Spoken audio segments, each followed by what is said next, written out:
When I think back on all the fears when I was pregnant, all of them dismissed except for one. The only test the state mandated was genetic. Looking for that extra chromosome. Hello, and welcome to the If We Knew Then podcast. I'm Stephen Sachs, And I'm Lori Sachs. and today we are joined by Janine Tang, Friend an author. and author, speech therapist, who has created a book that is an amazing tool for every parent for speech development for our kids. Speech is one of the hardest things to get, and this is such a gift. So much great information, easy read, very conversational, and I hope you enjoy this episode. Please welcome Janine Tang. Hello.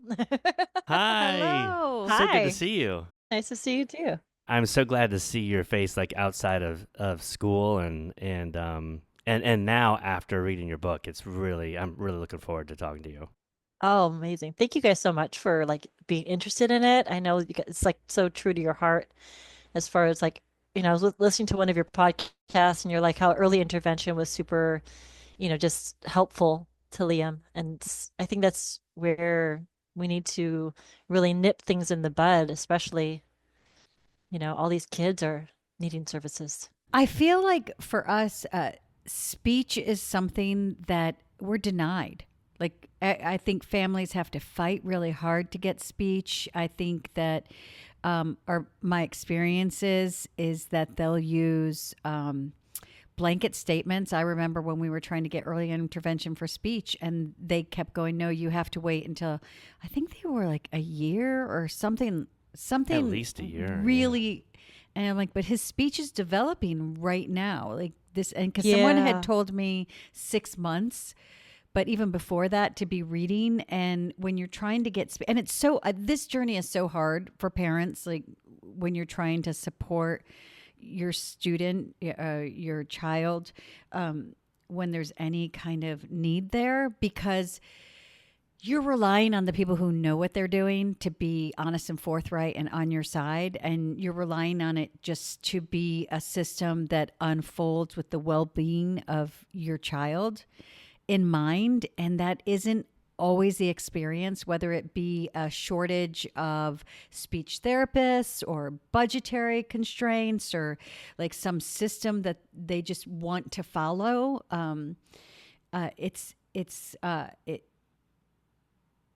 It's just not fair. And so we try to empower parents because, and that's something I want to talk to you about, because I want to talk to you about your journey and also speech, but other thing like these ways, these methods that parents can use, but also how they can participate when, having the insight of when to get speech therapy, how to advocate for the speech therapy, and what to be on the lookout for and participate, because we've had the experience before where we fight so hard for speech therapy and then Liam gets speech therapy and I can sit in and go, I'm not being judgmental and I'm not a speech therapist, but this seems mediocre. This seems like you're not. Yeah, they're not challenging him. They're not challenging him, or for schedule wise, they'll be like, we're going to put him in a session with 4 different people. And I'm like, how, but do these students also have the same challenges, and how is he modeling, so there's so many different things that unfortunately my limited knowledge of speech therapy, I can say what I know and feel, but then a few sentences in, they've like laid down, well, we do this, this, and this. And even though it doesn't feel right and I'm not seeing the progress, I don't have the Vocabulary? The language. I don't have the language. What's funny is because That's funny. let's maybe I don't want to digress too much. This book is set up that way though. Yeah. The very beginning is set up with like terminology. Maybe this is a good time though to like have a self introduction. Sound good? Yeah. We just before we go any further. No, I think it's a part of I love the conversation. I love how, natural the conversation is. And you guys have been so wonderful, with Che and welcoming us into Liam's life and your lives. But I'm Janine. I'm a speech therapist. I've been a speech therapist for almost 23 years now, almost 24 actually, which is crazy since 2001. And, my heart is really with early intervention. Although I still work with adults a few days a week in hospitals, I do a lot of swallow therapy, a lot of cognitive rehabilitation. I love working with early intervention. And, to take it back, when my son was born, you know, he was normal developing, right? We think, because he was birthed, he was born about 39 weeks. He born C-section. He was developing normally. He gained a lot of weight because he had a breastfed baby. He was crawling, he was toddling, and then at 13 months old, he had a fall from our bed, which was literally the bed frame and the mattress, which was 18 inches off the ground, right? So in a split second, I put him on the bed, turned around to get lotion, and he was toddling at the time, so he was fast. And he just like tried to go after me and fell. And it's on a wood laminate over concrete. So in an instant, I became the mother of a child with a disability because he had a brain injury and then a few days later he had a stroke. So I remember when I was a new speech therapist and I was like, I love working with these kids. I enjoy working with children with special needs, but I could never be a parent of a child with special needs because I saw how much dedication and how much work it takes, how much, you never get a break, right? You're always having to be there for your child. And I loved being a therapist, but I needed that mental break of like, oh, I can work with this child for 30 to 60 minutes, and then I can work with another child. And then, as my day goes on, I can go home. And then when I had my child, I was very glad that he was born with all of his fingers and toes and all everything seemed right? He didn't have anything that he was congenitally born with. And then he acquired a brain injury, and then he had a stroke. And then I became the mother of a special needs child. And in a way, we spent 3 months in the hospital and they told us he might never walk or talk. But as you know him, now he's going to be 13 in October and he never is quiet. He's very, he's such a personality and he still has deficits. He doesn't use his right arm or hand functionally. He developed seizures about 5 years ago. And, he has these deficits that, impact his attention, his intellectual abilities, and all these things. But he's a very functional child. He's a light of my life. And in a way, even though I became a mother of a special needs child, I also acquired a special power in a sense because now I can see the world in 360. Because before I would see the world as a speech therapist from a speech therapy view. This is my point of view. This is what you should be doing with your child. And now I'm like, well, I'm living it.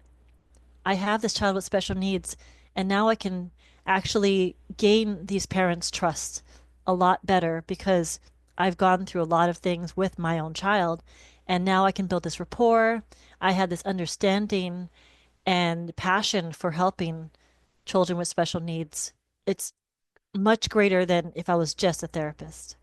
What an amazing perspective you have now, and like, and how your life has been changed, personally by disability, which for us we have come to find out how great our lives have changed through our experiences with our child with a disability, but also as a professional, and how that's changed you. You do talk about, you just say, that 360 view.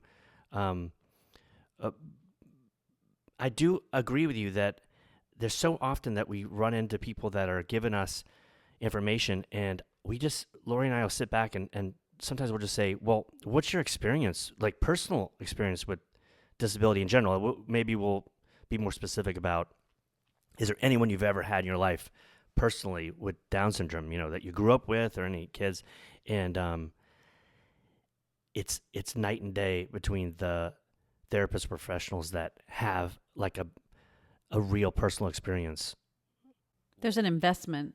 Yes, and it's not, you know, we're trying to come from an educated clinical view sometimes, but the personal interactions with people, what seeing our children as assets in a classroom or assets in general, is mainly from our personal experiences with those individuals, and it's really night and day between therapists or professionals that have some personal experience. And so I think there's less limits.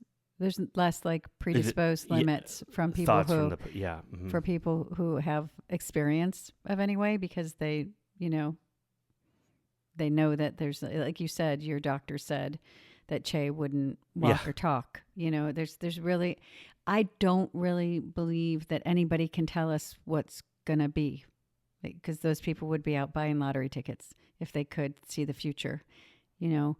Thank you for sharing that, your story and your honesty, because what you said, like you were happy when Che was born, and then you became a parent of a child with a disability, and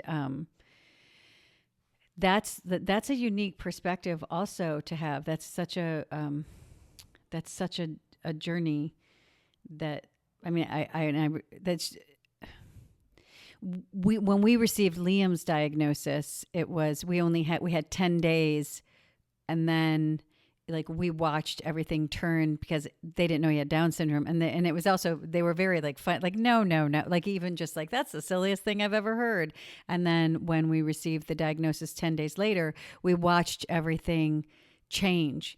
And I think having that first initial 10 days, because Liam was born, at 30 weeks. So even in like an experience of a parent with a child that didn't have a typical like child, he didn't, like he was when he was being perceived as a neurotypical child, we were instilled with hope. Mom, don't worry, every kid. Look at what we've done. We had a child here that we called him Pepsi because he weighed less than a can of Pepsi, and just all of these things. And then at 10 weeks, it was like this dark cloud came over the NICU, even though Liam had not changed one ounce. Like he may have even grown an ounce. Like right. He didn't change a bit, and he still was just such a fighter. Like he was already showing us who he was, just being born at 30 weeks, and so just having that experience. But the hope was gone. Yeah, like that future hope or future like perspective of what from the outside. Like they were feeding us hopelessness, and we had to dig in and dig out and around that hopelessness. But having that experience, it's the same thing. Like we understood that, like, hey, this is where, like, it's like hitting people when they're down, like, no pun intended, like hitting, it's just like, it just seemed like the predictions they made for Liam, there's no way that they could know. Yeah. There's absolutely no way that they could know. So, but thank you for sharing that, because I know that it's a very vulnerable place to come from. And I think, as parents, we have so many feelings that I know I don't share everything with everyone. There's a me, and there's my personal space, and we share stories here because this is our community. And I do believe that when we share our stories, that can be very cathartic for everyone, because what we see is that we're not alone. We're not alone in any feelings that we have. So just thank you for sharing that part of Che's journey. And I just think it's so funny that you were like, thank you for welcoming me and Che, because it's like I think I've been on, I also have a daughter who's older, and that whole like inclusiveness and finding friends and things like that. But I've come to realize that, like there's, I mean, we love like I don't like Chase Che. Che's a really cool kid, and we just happen to be fortunate, you know, with the fact that they're usually, even though it's an inclusive environment, they usually are kind of around the same space together. And so, like any friendship that would bloom, like we just happen to meet. If Che wasn't a nice kid, you know, it would be the same thing where it was just like, eh. And you're a super cool mom who's great and supportive, and I feel like comfortable around. So, I feel like we always go into things like I think we stopped, but thanking people for including our children. And I realized actually this year at the end of the school year that I don't need to thank people, but the people who don't see my son, man, I feel sorry for them because they're missing out.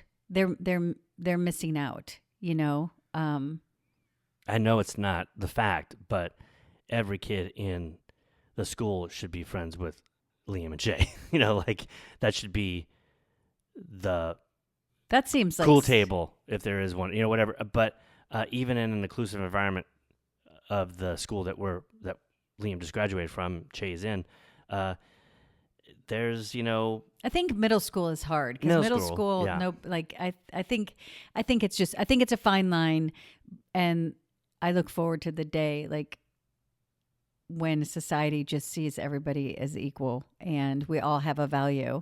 You know, I think middle school is hard because there are those places in their brain, but also as adults, like you said, you're a speech therapist who has insight. So you're going to approach things differently, and you're not approaching things from this is a favor. You're not approaching things from a hopeless list, but I'll just go through the motions. You're coming from a real place of knowing, you know, the importance, you know, the journey that other parents are on somewhat, if not, you know, you understand like, I don't think people understand the pressures of being on 100% of the time. Well, that's why the first chapter of your book is "You're a Good Parent," right? Isn't it? Yeah, the first you are a good parent or caregiver, right? So the title of the book is Play, Dumb and Sabotage, right? And the subtitle is Mindfully Under Anticipating a Child's Needs and Creating Opportunities to Practice Language. And I think as parents, new parents, and parents of special needs children, we tend to over anticipate the child's needs because we don't want them to be uncomfortable. We don't want them to cry.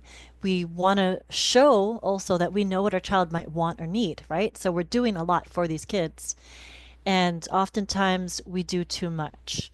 And we're not letting the child kind of experiment with their environment, kind of stretch their abilities a little bit, right? So, you know, having the parents understand that it's important to know what your child might need or want, but it's also important to pause, observe, and assess how can this child interact on their own and interact with us? Because everything is a conversation, whether they have words or not, right? So every little bit of energy exchange, whether if it's smiling or making a sound or playing, you know, making gestures, singing a song, those are all energy exchanges. I consider those conversations, whether they're with words or without words. Yeah, you were talking about that you had listened to an episode of ours about early intervention, and I did feel that when I was reading the book that these are things that I probably were introduced to at that time, but you can carry these practices in. I mean, for as long as you're dealing with speech, which I mean, Liam's 15 and we're right in the thick of it, you know. So, even just pulling, like, because it's so easy for us. Like, there's an example you used about, you know, your kid wants a snack, so you're like, oh, well, I'll fill up, and I don't really exactly. This is just, you know, this isn't exactly your words, but you know, you put some Cheerios in a bowl that would be the amount that he would or she would have for a snack. Well, maybe just put 3 or 4 in there, and then knowing that the child's going to still be hungry and have to communicate that, hey, I want more. Or maybe now you child can go get the Cheerios, depending on what level you're at. But little things like that, which as a parent of a child with a disability at 15, I really need to be reminded that. I need to be reminded that over and over. I probably should have read this book, you know, 15 I years could have ago. used it 15, 10, 5 years ago. Just keep reiterating this because it becomes where you're like really trying to take care of your kid. I mean, we always talk about how Liam is the one at the birthday party that gets the largest slice of cake, because people don't know exactly what Liam needs or how to help him, but they want to help him in their mind. They want to take care of him. And so, that's one way people, I'll feed you. But a parent or a caregiver can try to really, do everything for your child because you're really trying to make it easy. At certain points, how hard things can be and how hard they try at things and work. And you're like, let me just, take care of them. But yeah, it's really, if you can play dumb, sabotage things to add a little work, that's how your child's going to get further down the path. Did you write this Yeah. book? Did you write this book before, or I did? I can't see the. I don't have my glasses on. Did you Did you do this before or after Che was born?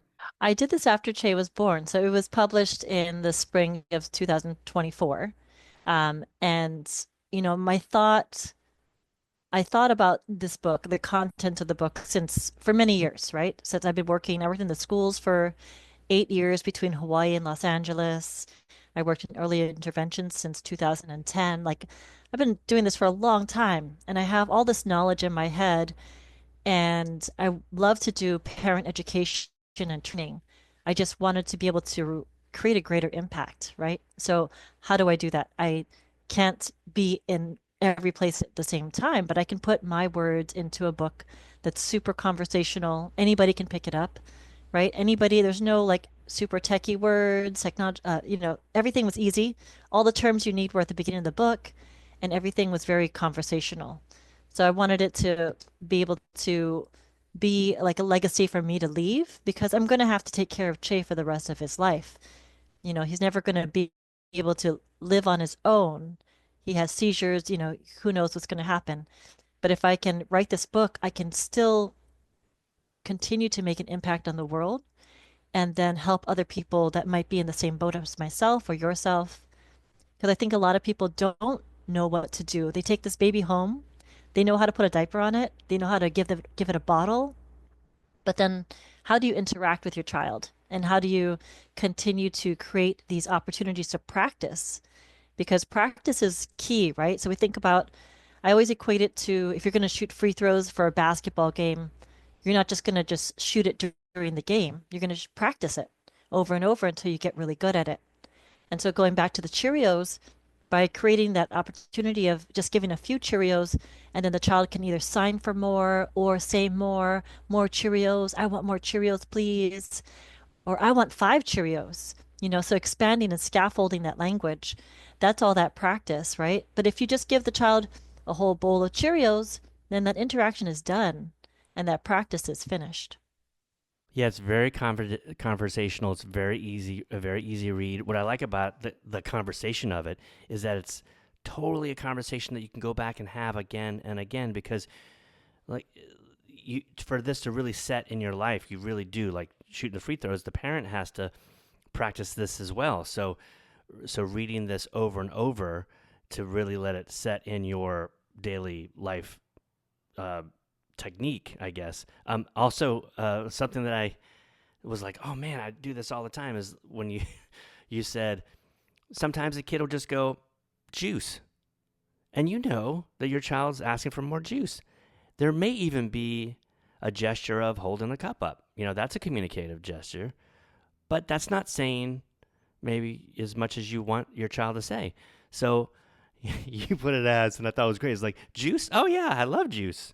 Yeah, that's great. Juice? Yeah, that's juice. Or however you're going to incorporate the word that they're using. But then they're like, wait, that's not, mom's not getting it. Dad's not getting it. So it could push your child to say, I want more juice in this cup or something, So it was good. And I go, sometimes Liam can get away with even just saying more juice.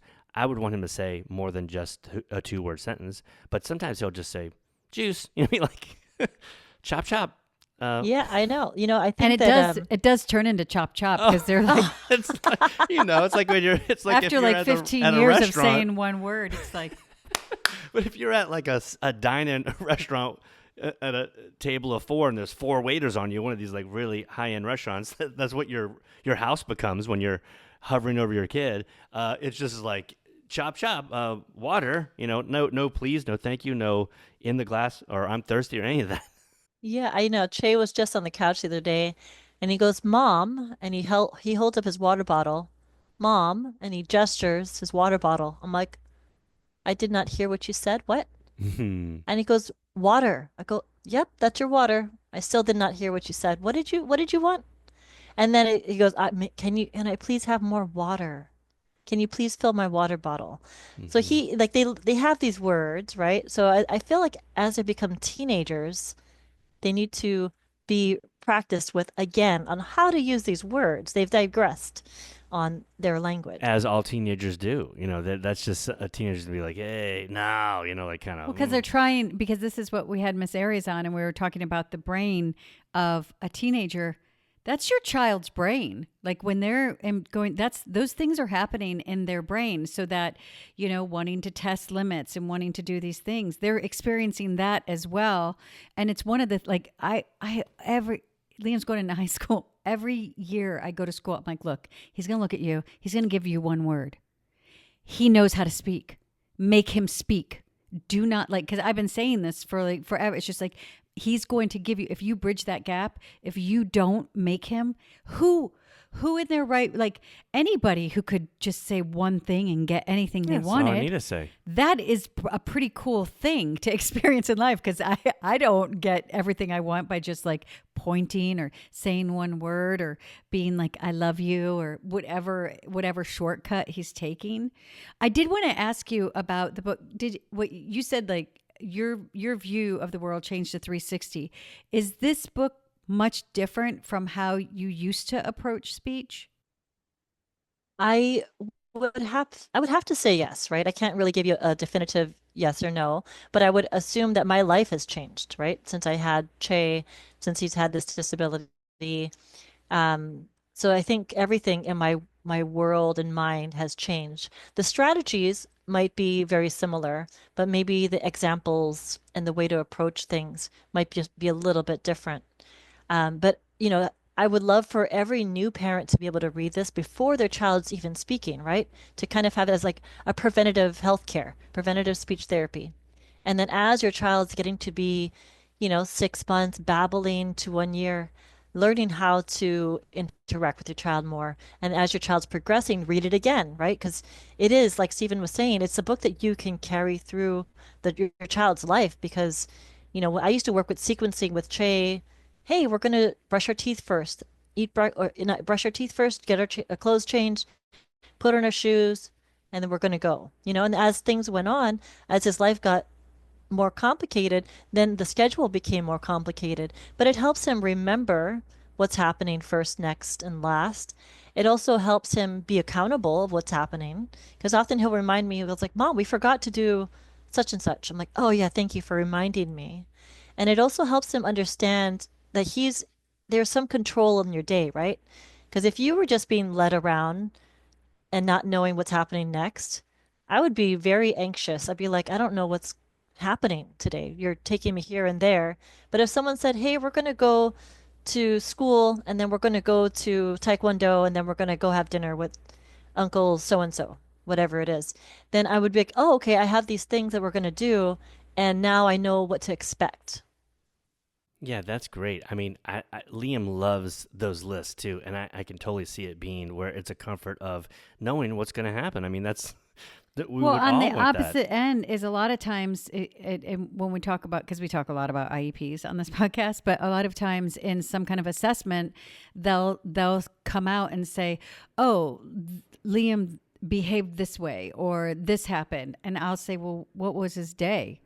Did Yeah, you tell him what was that you were happening? pulling him out to do this, or did you just change his schedule and then put him in a situation that he had no idea what was expected, or that it was going to happen, or how long it was going to be, or what was going to come next?" I was just, and those are really great things One, you empower your student to say, "This is not my schedule," right? That is something that can come out of them learning sequences and schedules because, like, I know Liam will say this, this, this, and this to his BII or to his resource teacher, and they have to acknowledge that, and that is a step in self advocacy. I love the first. Stephen loved the like just the accessibility of this book is empowering to parents.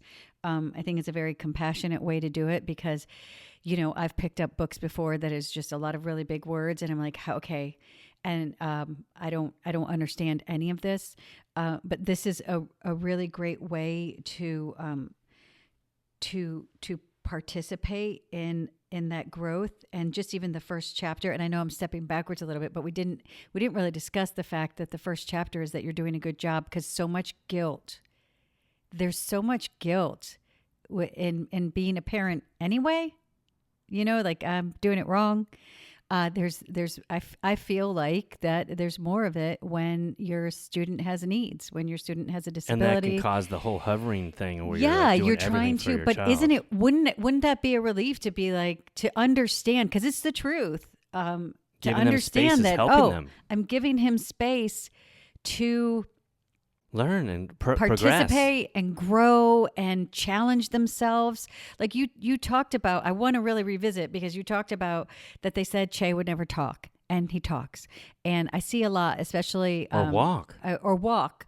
But I see a lot on, message boards for or social media with conversations about communication. And there's a difference between someone being non-communicative and then nonverbal. Like you said, your child is communicating. You just have to, how is that, what does that look like? And there's a lot of pressure for expressive language. And expressive language is a lot. You can talk about that in a second. But I have some questions because this is what I see. Parents have so much guilt. Like my child is 2, my child is 4. They're only doing one word utterances. They're not doing this. And I think, like, because we've gone through, it's 15 years, right? We've gone through all the speech therapists. We've, learned about the different pathways of the brain that are responsible and the different steps that it happens for speech. But there's so much guilt and there's so much pressure and there's so much worry. And then you have like doctors saying it's never going to happen. Mm-hmm. And that can literally make it never happen, I believe. Oh, sure. Because all that energy is going into all these other places.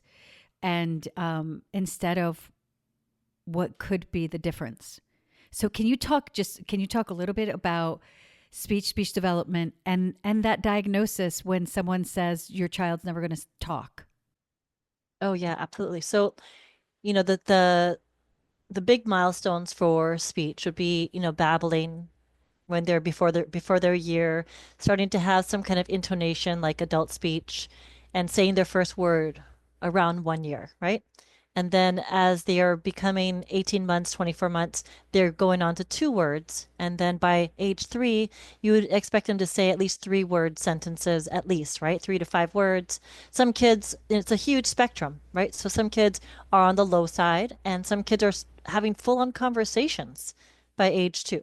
So there's a huge spectrum, but those are the key milestones, right? So if your child is not saying their first word by 13, 14 months, 15 months, 16 months, 17 months, definitely reach out. I think that's definitely a time when you should be like, I think we might need to get early intervention speech therapy, not because my child is special education, but they're just delayed and there might be a reason why.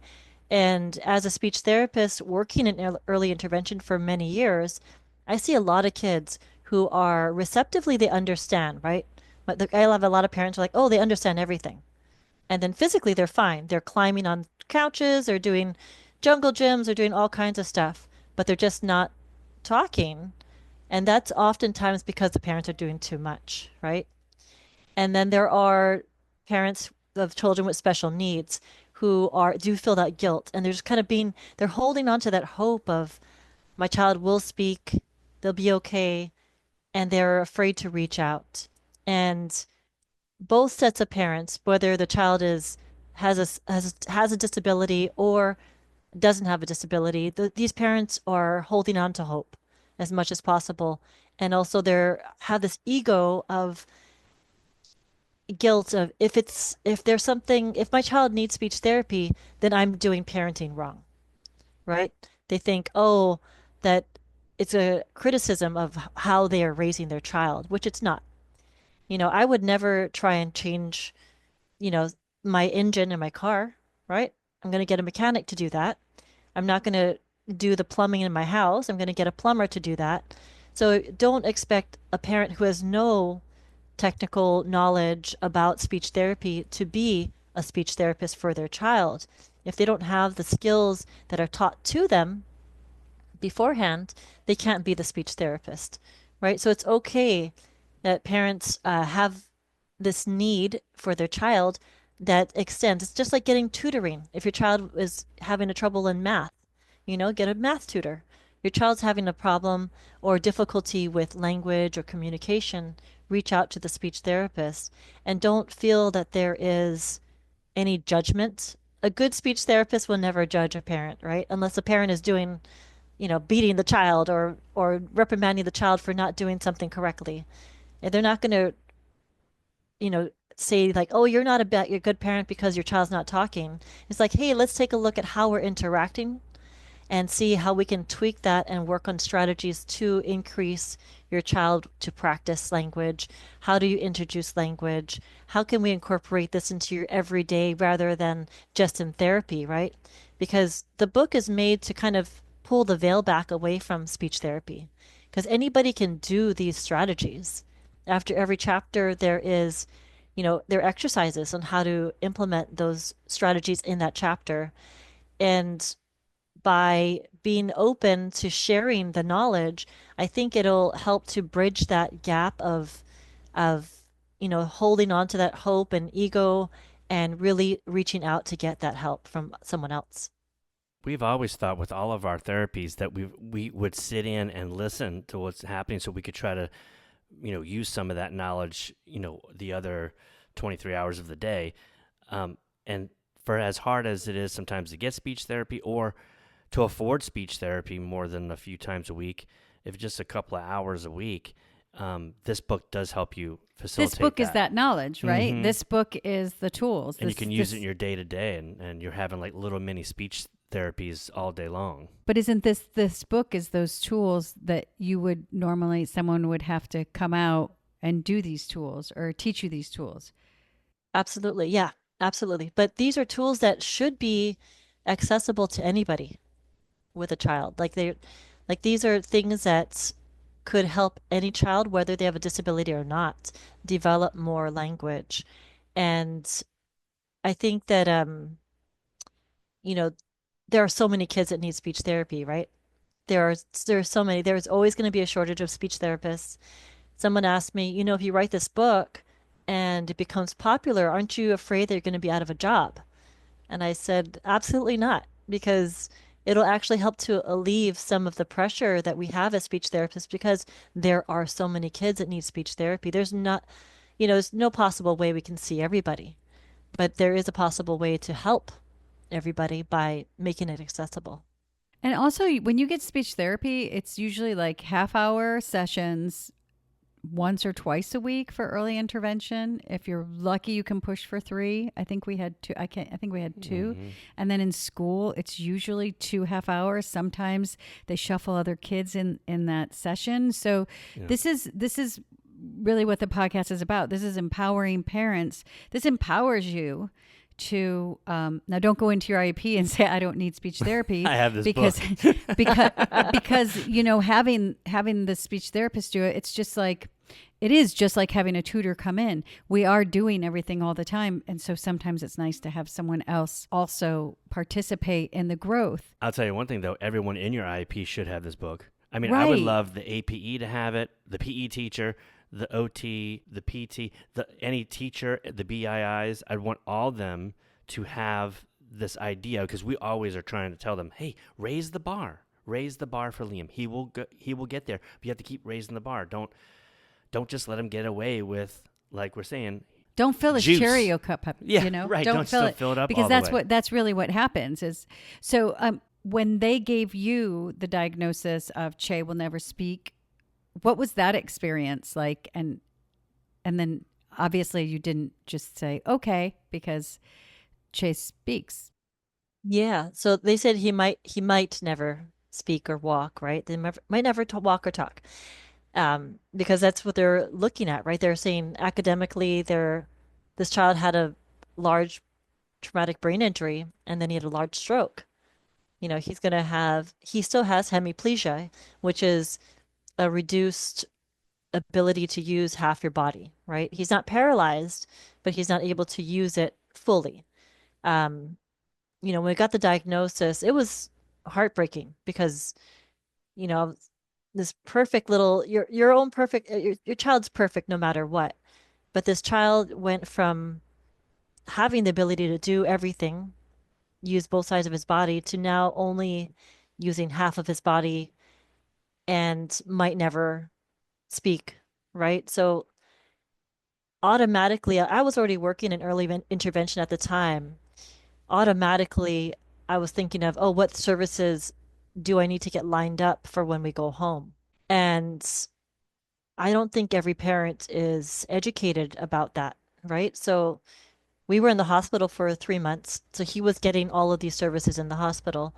But a lot of parents, they're given a diagnosis and then they don't get shown where to go, right? So I already kind of had, I didn't feel deflated because I had this intention in my mind that I'm going to do everything for my child that I possibly can, right? And he's such a wonderful, we have wonderful kids and they're the passion in our life that, helps me help other people better as well.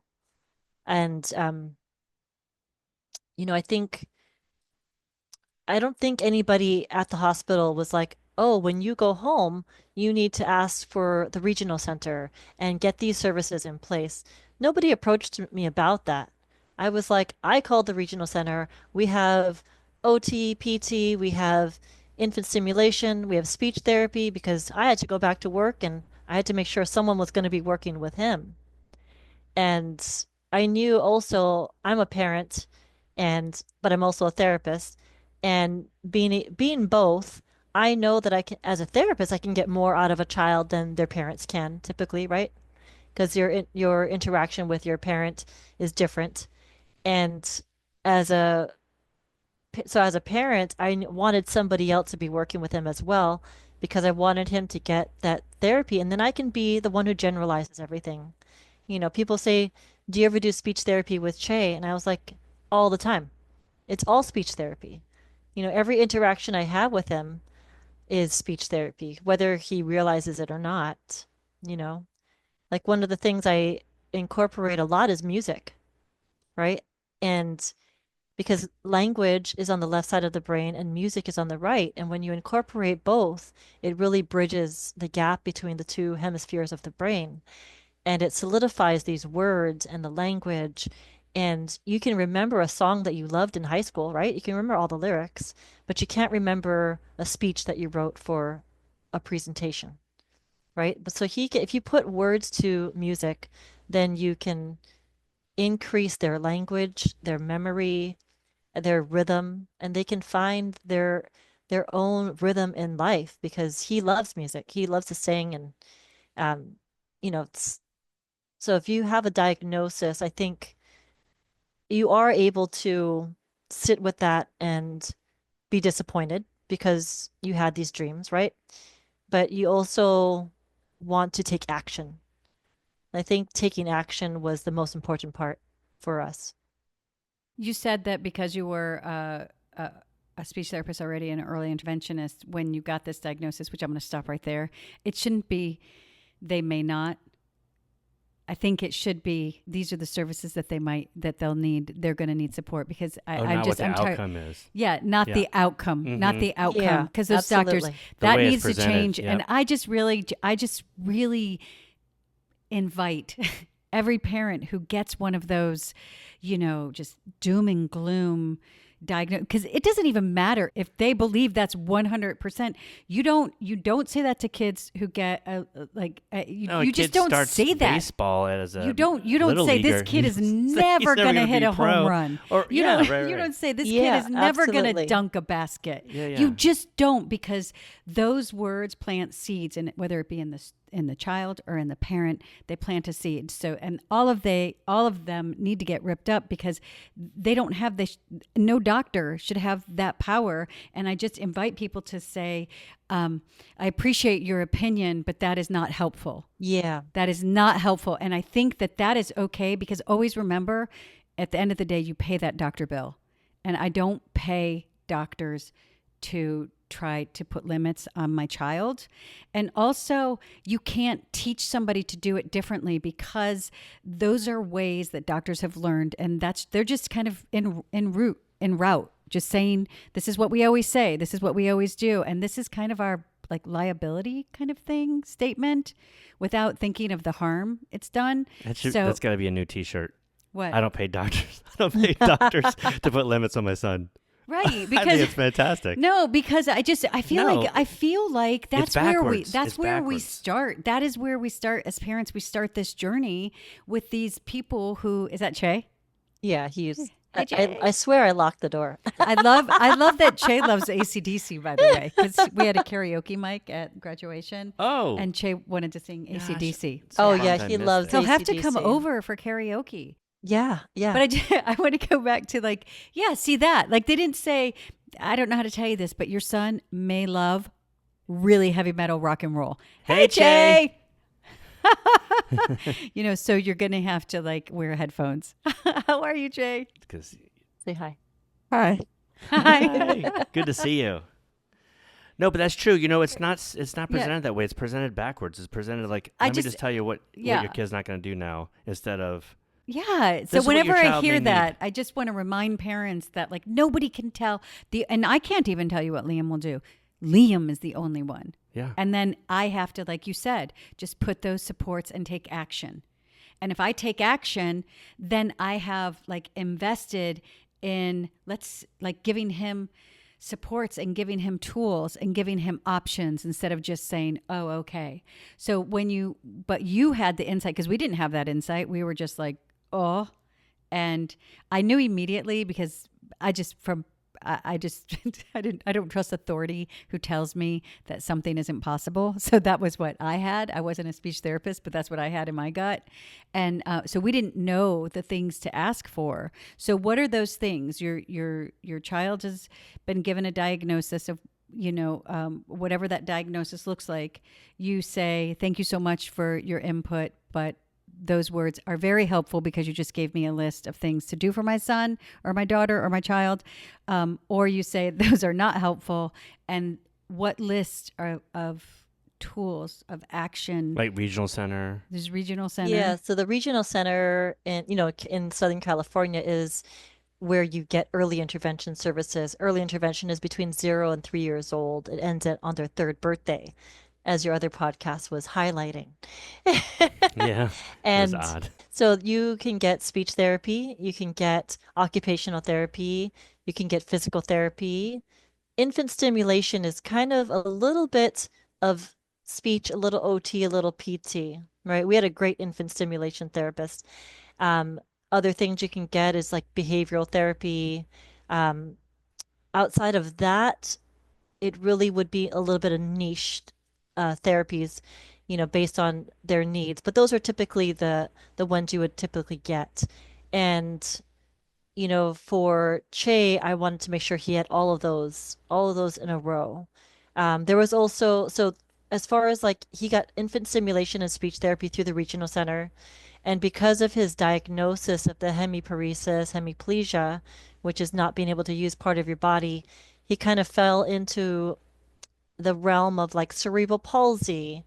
So he actually got his OT and PT from California Children's Services, which deals a lot with children with cerebral palsy and other stroke and hemiparesis kind of things.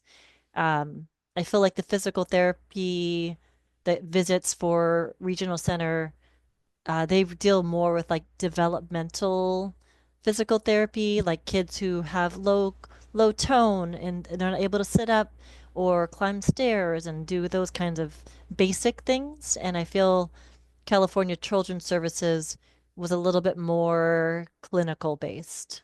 Yeah, you go to the clinic and do all that. Um, and as far as going back, you were saying that you had a hard time getting speech therapy, right?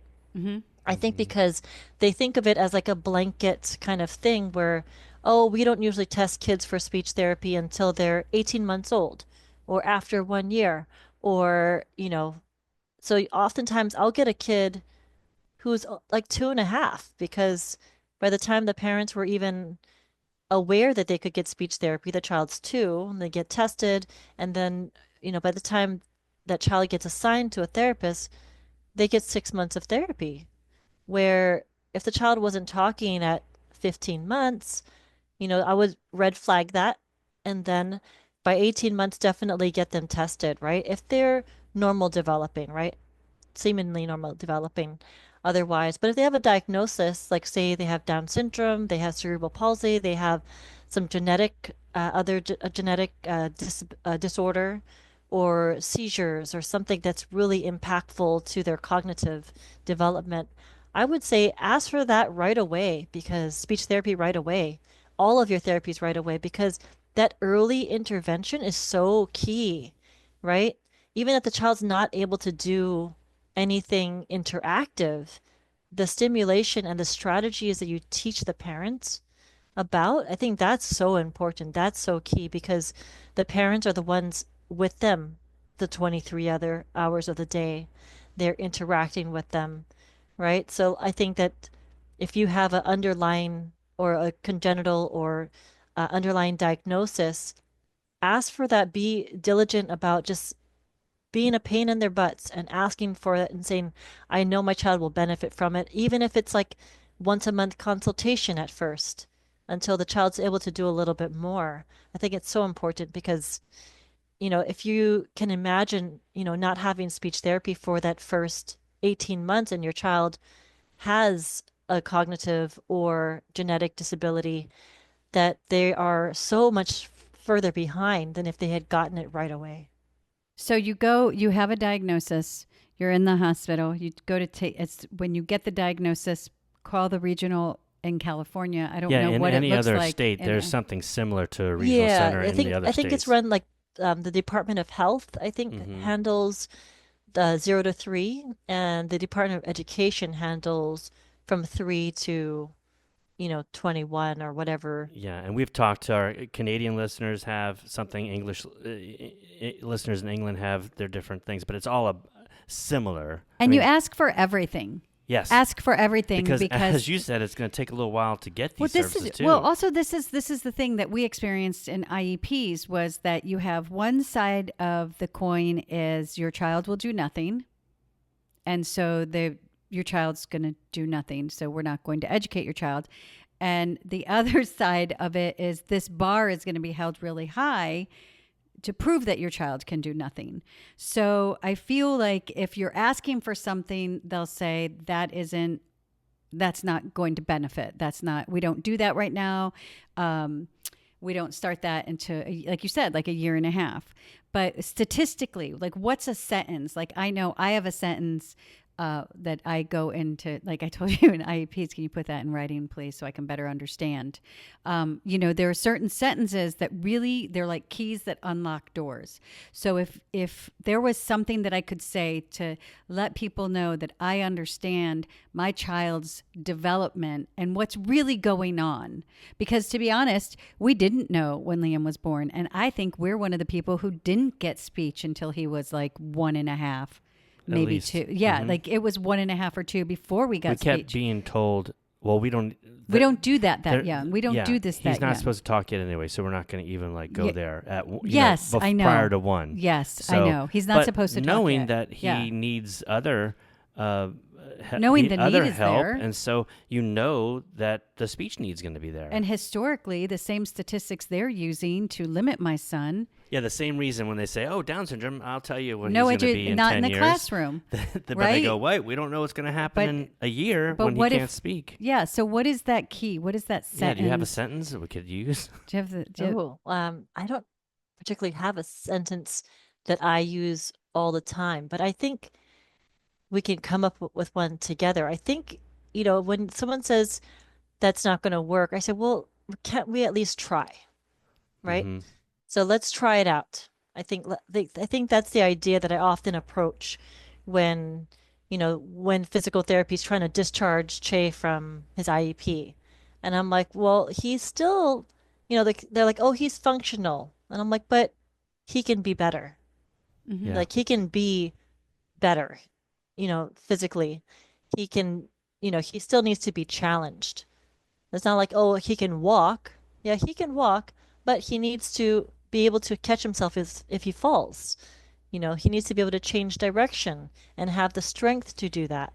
So I think it's always approaching it like, can we just try it out? Can we trial that and see if we can, usually a therapist, if they have a good head on their shoulders, will say, okay, we can give it a try and see how it turns out. And oftentimes we can stretch that therapy or stretch the goals to be a little bit more challenging to get him to be a little bit better. I'm not saying he's ever going to be completely normal, but he needs to be a little bit better. He's grown between January of 2024 to now 5.5 inches. Mm.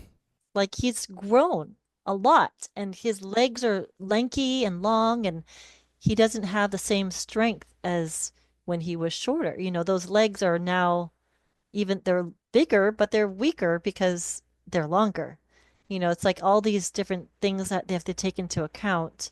Um, I often will rewrite goals for the therapists on IEPs, oftentimes, like his APE goals, adaptive PE goals, or physical therapy goals. I'm like, no, he needs to be doing this rather than that, you know.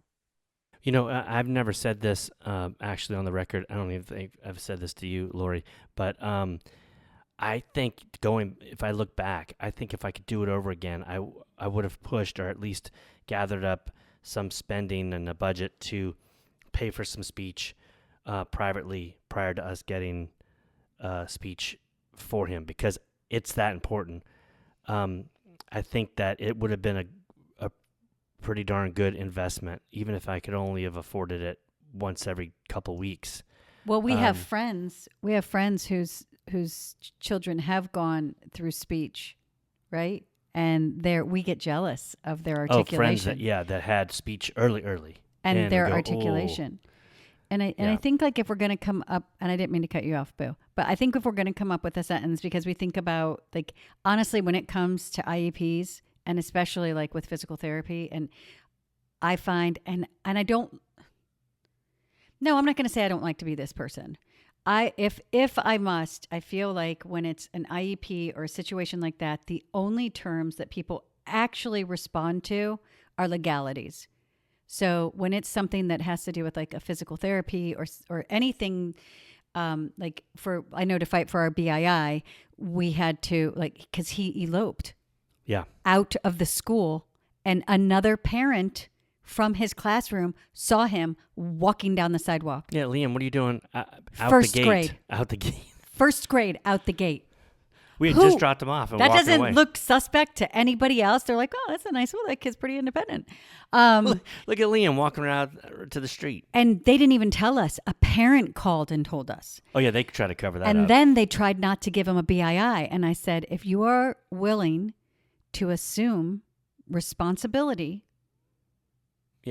then here's the example. but from this point He's gonna need forward, somebody anything there. happens. From this point it's on forward, you. anything happens, it's completely on you because it's documented, and I always document. So for like speech, I feel like when you're dealing with these early interventionists, you can really say, like, there has to be a statistic of how early, and we're going to find this together. We're going to find this because we're going to make this sentence, because there has to be the documentation, there has to be the research that shows when speech actually begins, when the development of speech. And because I know, like with Sophia, they're like, always talk to her, read her books, do music, all of these things. And they're telling us to do that for speech development. So how is that any different for a neurotypical child? It's not. It's probably even more important for my son, who has a diagnosis that they already have invested in some kind of preconception of what that is, and part of that is a non-expressive language individual, or someone with an impaired expressive language. I think for as much as we resist, like, hey, my child has Down syndrome, and you're going to try to tell me what he's going to be in the future, I think this is a moment where, as a parent, you go, hey, my child has Down syndrome. I can tell you right now he's going to need speech. This is something that a trend in people with Down syndrome. This is something that genetically he's going to have a lower tone in his mouth, his tongue, and that he will need it. There's no doubt. You show me a child with Down syndrome that never had speech therapy, it'd be very hard. So maybe that's where you come from. That never needed speech therapy. Right. Because there's lots of kids with Down syndrome that never received speech therapy. Yes. That never need, yes.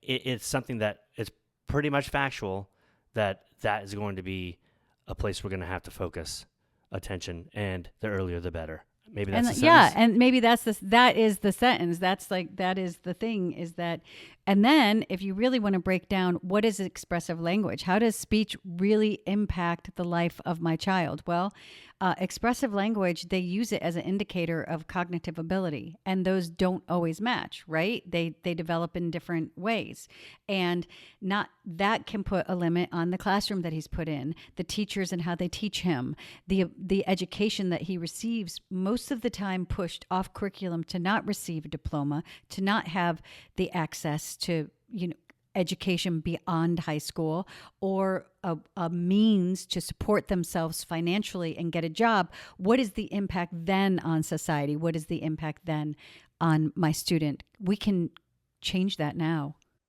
Yeah, absolutely. So to go back, like, they say to play music for your child in your womb, right? Yeah. So it's all about the listening and that reception, right? So they are sponges. So even though they're not expected to speak at 12 months or less than 12 months, right? They are expected to be able to understand, learn to understand. And I think, when you do have a diagnosis, especially early on, you should be able to justify getting speech therapy, or at least training with a speech therapist on how to do different things. Like, even before a child can talk, when I would get Che dressed in the morning, I'm like, hey, do you want to wear the blue shirt or the green shirt? And I'm showing him this vocabulary. I'm holding things about shoulder width apart. So even if he can't talk, he can look at something, right? He's going to look at one of them or reach for one of them. I'm like, oh, blue. Yeah, I love blue. Blue is the color of the sky. And then you can talk about things like that. So it's like, even though the child is not able to speak just yet, you can still work on their receptive language. You can still expose them to vocabulary and have them understand that they are interacting with their environment rather than just being done things are done for them. And that's part of one of the chapters of your book. Yeah. Yeah. This conversation to me is to talk about the importance of speech, that we understand the importance of speech, right? And it is really important. There's two sides of this conversation. One is advocate for speech therapy for your child, and these are the reasons that it's important. In the interim of the advocating for the speech therapy, which maybe they'll give it to you right away, and maybe you have to fight for it. Maybe you have to put savings aside to pay for it, for insurance. However it looks, this book is a shortcut. This book is all those tools that you need. That's all the things you'd learn from watching a speech therapist, but then in such great detail. Because you're a speech therapist, so it would be like if having you came into our house with a speech therapist for a few hours, breaking down all the little aspects through the years of how to interact with your child so that they keep getting pushed forward in in using their own ability, but just pushing them forward instead of just allowing them to sit in one space, right? To be able to make that crawl, but in a speech way, forward to a goal. And Yeah. you even say it in the book too, where it's like you see children are on their back and playing with toys, and reaching up for toys, and it's there.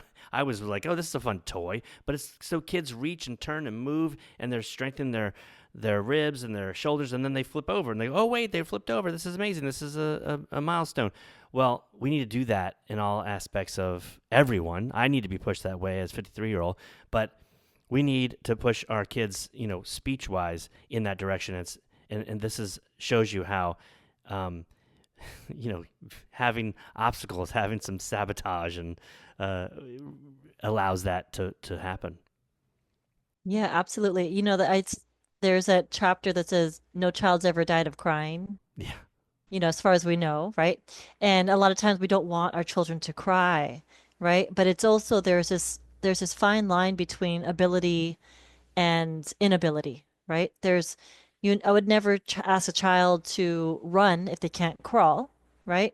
I would never ask a child to speak in full sentences if they can't say one word. So it's like stretching these little abilities that they have and working with where they are, but pushing them a little bit further, challenging them a little bit more, and not for a lot of the kids, that cry, their parents just kind of give in and say, okay, well, here you go. Here's the toy. Here's the food, whatever you want, rather than stretching their abilities a little bit and helping that child really develop and grow. Mm-hmm. I think it's super important for everybody to understand that, it's okay for the child to cry a little bit, because oftentimes the child will cry because they know that the parent will give in, right?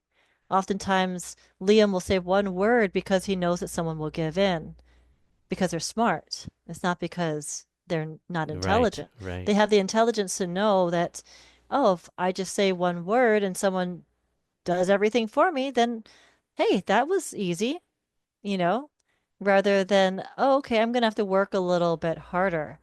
And to know like what your child's able to do, your parents, you know your children the best, right? And like the physical therapy goal at school, he was like, Che is going to walk up and down the stairs with alternating pattern. I'm like, he does that every day. We live on the second floor. There's a garage and then there's where we live. I'm like, he's walking up and down stairs, alternating patterns every day, multiple times a day. So I'm like, for as a parent, I know my child. I know what he can do. Obviously, sometimes a therapist think, oh, okay, well, this is what the child should be working towards when the child is already there. So it's like you need to work as a team. That's why for IEPs, it's a team, right? Everybody's supposed to be a part of this team.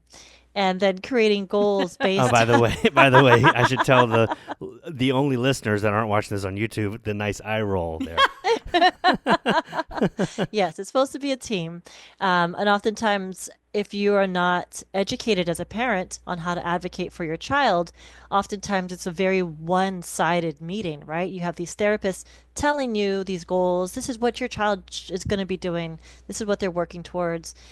But if you are empowered as a parent and know your rights and you know how to write a goal or have resources to back you up, then it becomes a more equal playing field because now everybody's an equal partner rather than, you know, the parents on one side and the therapist all on the other. And oftentimes that's how meetings are, right? I used to be a therapist in the schools, and you have the parent or parents, one or two parents sitting on one side of the table, and then everybody else is on the other side.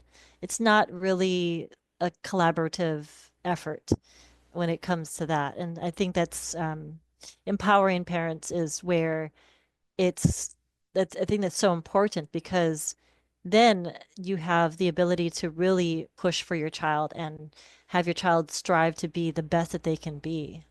I think you have some inside information, and we need to have a whole conversation IEP about conversation. IEPs because that's just everything we've always believed. I can like only that table imagine is what your first IEP was like as a parent. Oh my That's a whole gosh. Set up. nother conversation. So I know this book is a tool to empower us to not be reliant of while we're waiting for people to catch up and do what's right. Because I think it's a matter of right. Like if you're an institution who's supposed to be supporting, the development or the education, we know what's right. And also, I wanted to say that read this book, use this book at every stage, at every grade, because I think it just applies differently to every grade. And then go into the speech therapy, right? It might not be popular, but when you talk to the speech therapists about what they're doing, and I used to get so frustrated because they're like, "Oh, well, we have this brown cow, and the brown cow," and I'm like, "But he's been doing brown cow for 2 years. Shouldn't you try something new?" You have tools. The speech therapists that are working with your child should have those tools too, but it's kind of like if you're speaking the same language and you can bump it up a knowledge, I find people respond to that. Absolutely. Yeah. When you hold them accountable for by knowing, by being empowered, it helps the parent, have some leverage over the therapist.